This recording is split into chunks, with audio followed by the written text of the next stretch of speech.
কতদিন বাঁচবো জানি না, কিন্তু আমি মরে গেল এদেশের মানুষ হানজালাকে মনে রাখবে।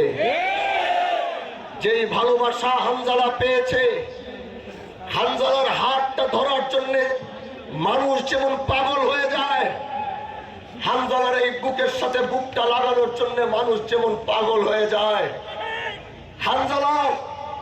হানজালার সামনে এসে দাঁড়ানোর জন্য মানুষ যেমন পাগল হয়ে যায়, এগুলো তারা 100 কোটি টাকা খরচ করেও পারবে না।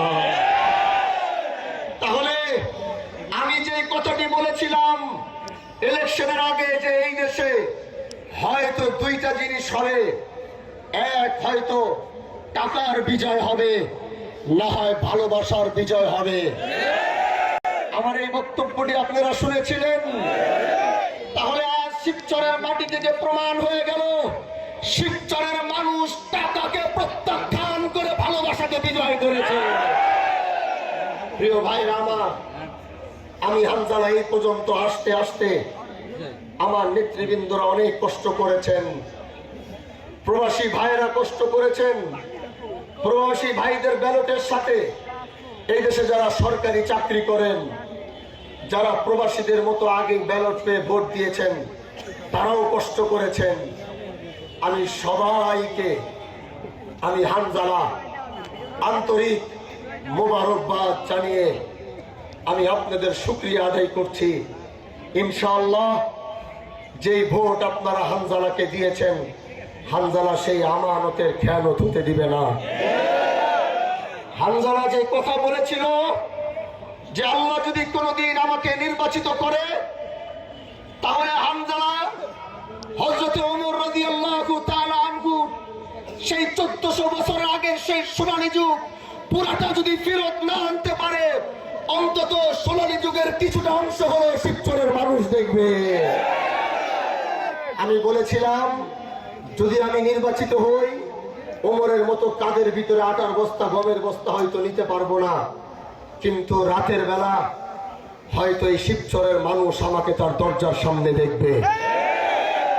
রাতের আধারে হয়তো শিবচরের মানুষ হানজালাকে দেখবে, যে হানজালা রাত 1টা বাজে তার দরজার সামনে দাঁড়িয়ে রয়েছে। এমনই এক ইলেকশন আর এমনই এক রাজনীতির সূচনা করার জন্য হানজালা এসেছে। আমি আগামীতে কি করব জানি না, আপনাদের কাছে শুধু দোয়া চাই। কাল যেই খেলা শিবচরের মানুষ দেখেছে, আমার মনে হয় হানজালা নির্বাচিত হোক, এরকম বাংলাদেশে হয়তো কয়েক কোটি মানুষ সেজদায় পড়েছিল। কত মা বোনরা রোজা রেখেছে হিসাব নয়, কতজনে আল্লাহ রাস্তায় সহযোগিতা করেছে, দান করেছে হিসাব নয়। তারপরেও তারা চেয়েছে হানজালা জাতীয় সংসদে যাক। হাজী শরিয়তুল্লাহর বংশের রক্ত কোনদিন গাদ্দারি করে নাই, এটা আবার প্রমাণিত হয়েছে।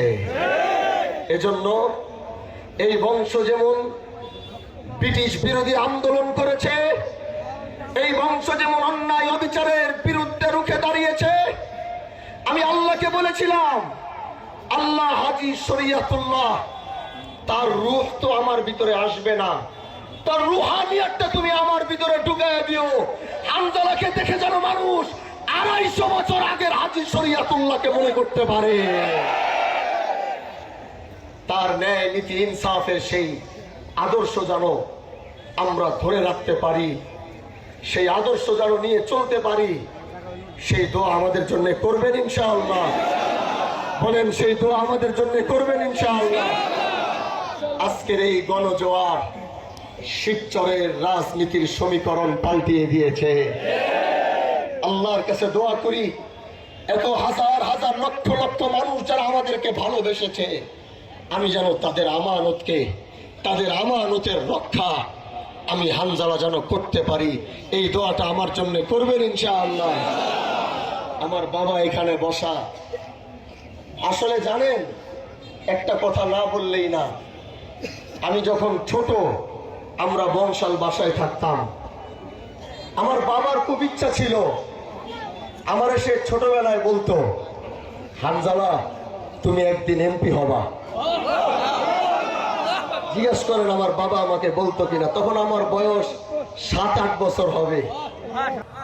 আমার বাবা ওই সময়, আমার এখনো গতকালকে আমরা টেবিলে বসে এই বিষয়টা আলোচনা করতেছিলাম, বাবা যখন আমার বয়স 8-9 বছর 10 বছর, তখন তুমি আমার জন্য দোয়া করতা যে এই বংশের রাজনৈতিক ঐতিহ্যটা তোমার মাধ্যমে ফেরত আনতে হবে। কারণ আমরা পীর হয়েছি ঠিক, অনেকে বলে হুজুরদের রাজনীতি করার কি প্রয়োজন, কিন্তু আমরা তাদেরকে বলি হাজী শরীয়তুল্লাহ বংশই তো দেশের রাজনীতির জন্ম দিয়েছে।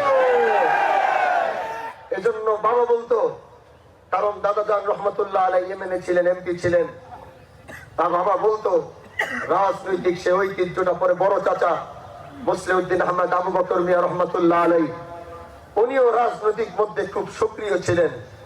উনার পর থেকে এই রাজনৈতিক যে ধারাটা মুসলিউদ্দিন আহমদ আবু বকর মিয়া রহমতুল্লাহ আলাইহির পর থেকে পুরো দেশব্যাপী, বাংলাদেশ ব্যাপী যে রাজনৈতিক একটা ধারা আমাদের ছিল, সেটা অনেকটা চলে গিয়েছিল।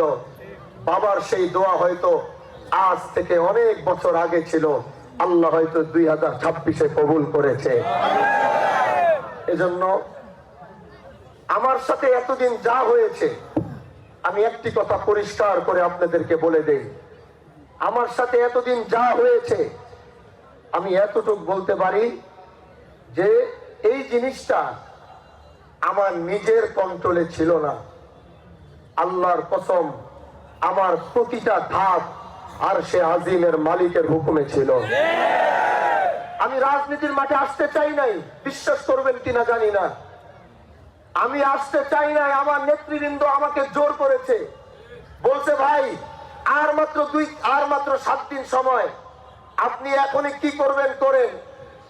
তাদের প্রেসারে পড়ে বাবারে জিজ্ঞাসা করলাম, বাবা বলে দেখো কি করা যায়। চেষ্টা করলাম, চেষ্টা করার পর 7 দিনের ভিতরে ডিসিশন নিয়ে 20 তারিখের মধ্যে নমিনেশন সাবমিট করলাম। তারপরে এই সাবমিট করার পরে 10-11 দলীয় জোটে, এই জোটের প্রার্থী আমি হব কি হব না এটা নিয়ে বিশাল গ্যাঞ্জাম করতে করতে গত মাসের 20 তারিখে এসে ঘোষণা হলো, 22 তারিখে ঘোষণা হলো আমি 10 দল থেকে পেয়েছি। যদি 22 তারিখে ঘোষণা হয় তাহলে গতকালকে পর্যন্ত কয়দিন ছিল? হ্যাঁ 20 দিন। 20 দিনের মধ্যে 10 তারিখ পর্যন্ত প্রচারণা, তাহলে কয়দিন? 18 দিনে এই দেশের মানুষ শিবচরের রাজনীতির সমীকরণ পাল্টিয়ে দিয়েছে। মার্কা চিনাতেই তো মিয়া 1 বছর লাগে, কিন্তু এই রিকশার মার্কা আমার যুবক ভাইরা সবার কাছে চিনিয়েছে। ওরা এক একজন হানজালা হয়ে শিবচরের প্রতিটা বাড়িতে গিয়ে মার্কা চিনিয়েছে। প্রবাসী ভাইরা ভিডিওর মাধ্যমে, অনলাইনের মাধ্যমে মার্কা চিনিয়েছে। হাজার হাজার হানজালা তৈরি হয়েছে। আর বেশি লম্বা কথা বলবো না, আজকের মতো এখানেই বিদায় নিব। সবকিছু ঠিক থাকলে হয়তো 2-1-এর মধ্যেই শপথ গ্রহণ করব। সেই শপথ গ্রহণ করার পর হাজী শরীয়তুল্লাহর সন্তান যখন বাংলাদেশ জাতীয় সংসদে দাঁড়াবে, একটি কথা বলেছিলাম, গোটা সংসদ তাকিয়ে দেখবে সে কে। ইনশাআল্লাহ গোটা বাংলাদেশ দেখবে। বিরোধী দল হোক আর দলীয় প্রধান হোক, তারা দেখবে যে এই কথা তাকে বলে, তার সূত্র টান দিতে গিয়ে দেখবে ব্রিটিশ বিরোধী আন্দোলনের অগ্রনায়কের সন্তান তারা। আমরা শুধু শিবচর নিয়ে কথা বলতে চাই না, আমরা গোটা বাংলাদেশের পক্ষে কথা বলবো। আমরা গোটা বাংলাদেশের মুসলিমদের পক্ষে কথা বলবো। আমরা সেইভাবে সেই জাতীয় সংসদ থেকে আমাদের কথার কারণে হয়তো মাননীয় স্পিকার বারবার সুইচ বন্ধ করে দিবে, কিন্তু আল্লাহ যে গলা দিছে, এই গলা স্পিকারের মাইক লাগবে না। ওই মাইক বন্ধ করে দিলে হামজালাদের কণ্ঠ সংসদের চারপাশে পৌঁছিয়ে যাবে। দোয়া চাই আল্লাহ যেন সেটা করার তৌফিক দেয়। দোয়া করবেন তো ইনশাআল্লাহ।